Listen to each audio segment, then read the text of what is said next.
Bugging out's a hotly debated issue. What should we do in a long-term or severe emergency that may require us to evacuate?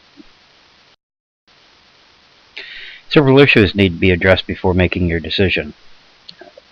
First of all, we have to discuss what is the severity of the emergency. We have questions to ask, such as, will the emergency last for an extended period of time, such as 2 weeks or more? Do you have sufficient resources to maintain a safe and healthy level of existence if you survive in place? What kind of danger is presented if you do survive in place? And compare to that to what kind of danger is presented if you attempt to evacuate to another location. We also have to ask, can any presented dangers be sufficiently mitigated to allow for a safe resolution in either case? Have we established a sufficient level of supplies and a means to maintain a sustainable lifestyle if you survive in place? And here in this presentation, survive in place is going to be referred to as SIP. Also, will the level of danger increase as time passes if you survive in place? And finally, what is the potential for infrastructure breakdown where your SIP is located?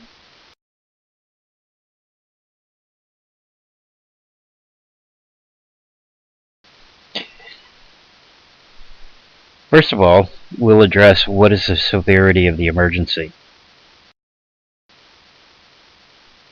In spite of our desire to remain in place during any emergency, the time may come when we have no other option available except to bug out to a safer location.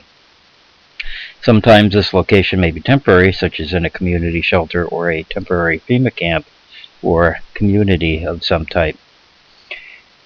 And we have to determine whether the emergency is severe enough to warrant leaving your current shelter in favor of someplace more suitable for a survival regime.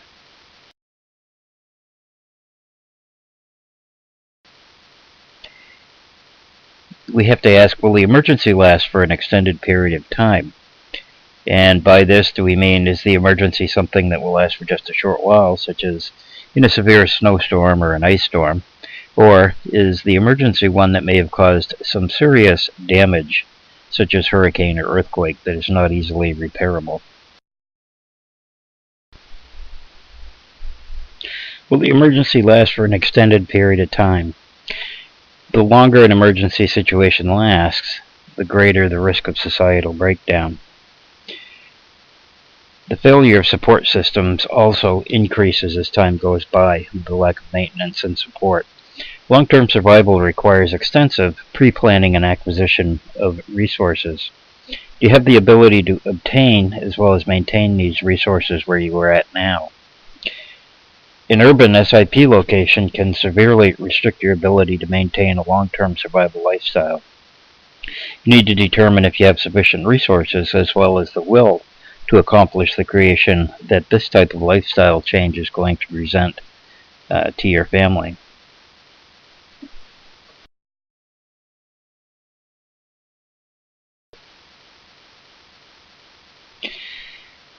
Do you have sufficient resources to survive in place?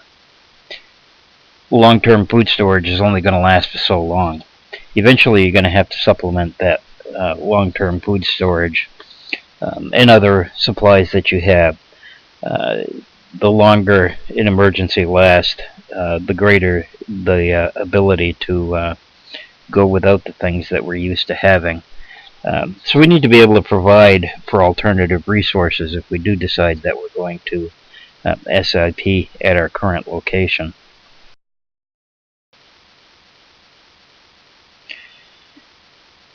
Next, we'll look at what kinds of danger is presented if you survive in place.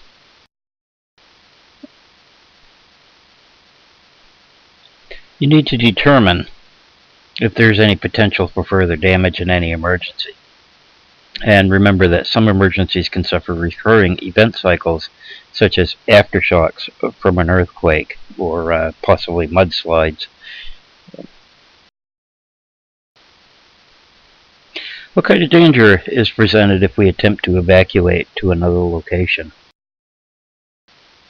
Sometimes the risk involved with travel can be greater than staying where you are. You will need to weigh the pros and cons between staying put and evacuating. And usually you'll have to make that decision very quickly, sometimes with just mere seconds to decide.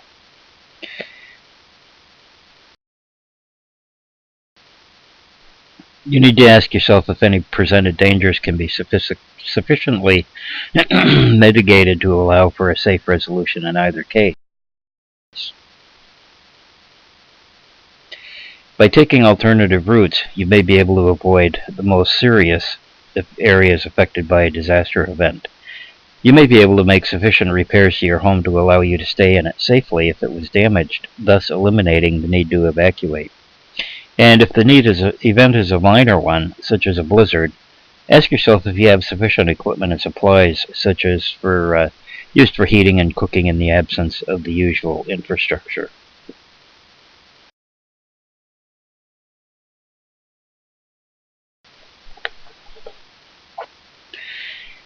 Have you established a sufficient level of supplies and a means to maintain a sustainable lifestyle if you survive in place? Proper planning can provide a way for you to establish a supply of food and equipment, as well as alternative fuel sources that can allow you to survive in place for years if need be. A true, full-blown collapse of any society will present a different world to live in, with dangers and hardships that you may fail to meet without a proper mindset, along with sufficient training and education for the skills you would need in such a new world. Will the level of danger increase as time passes if you survive in place? If you SIP for a long enough time period in an urban environment, you need to consider that sooner or later the availability of food, water, and sanitation will, in fact, diminish. As time progresses, complete breakdown will occur and will very likely turn your neighborhood into a war zone of competing factions, arguing and fighting, competing for control of these dwindling resources. Ask yourself if you and any associated individuals within your survival group can withstand this type of combative environment. Can you provide for a consistent, sustainable supply of food, water, defense, and sanitation permanently where you are if you do, in fact, SIP?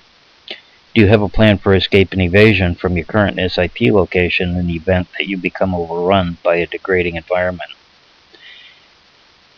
And if the event was anthropogenic or caused by man, will the danger decrease over time or will the danger increase, such as is possible with radiation or chemical poisoning?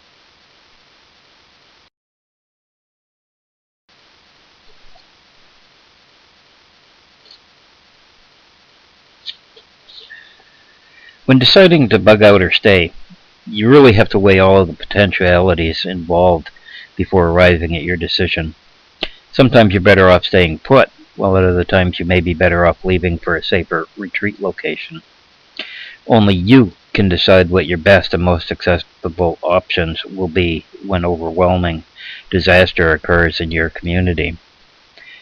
You must have sufficient knowledge to make that decision with a clear picture of all possible outcomes available, no matter what the decision may be.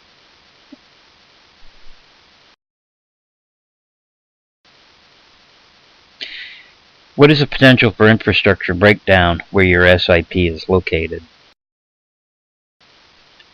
The most important question to address is, what is the potential for infrastructure breakdown where your SIP is located?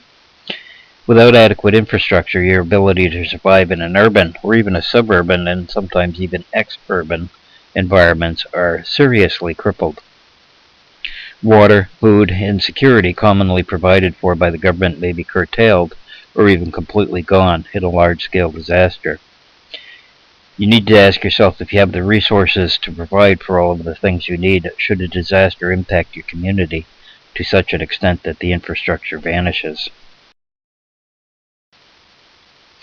Remember, infrastructure includes police protection, fire protection, water supplies, transportation needs, electrical supply, natural gas, gasoline, diesel, and kerosene supplies, along with other natural fuels, medical treatment and long-term care, and sanitation such as human waste, trash disposal, and so on.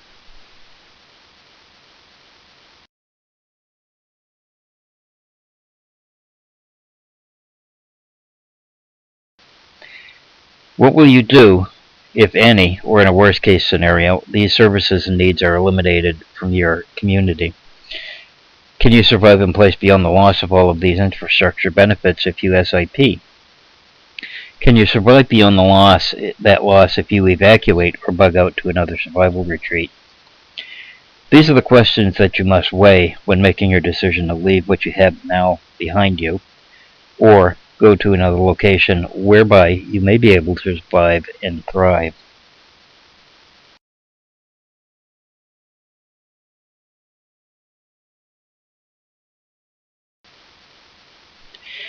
Bug out or survive in place. There's pros and cons to either argument, and unfortunately, should a full-scale meltdown of society occur, you will likely only have one opportunity to decide which choice is best for your situation.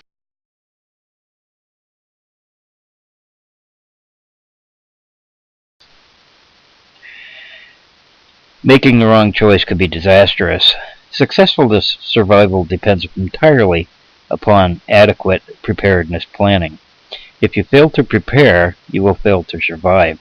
There really is no happy medium. Prepare or fail. The choice is yours. Whatever you want to do is up to you. So you have to start now. You have to learn to prepare, learn to survive the coming times.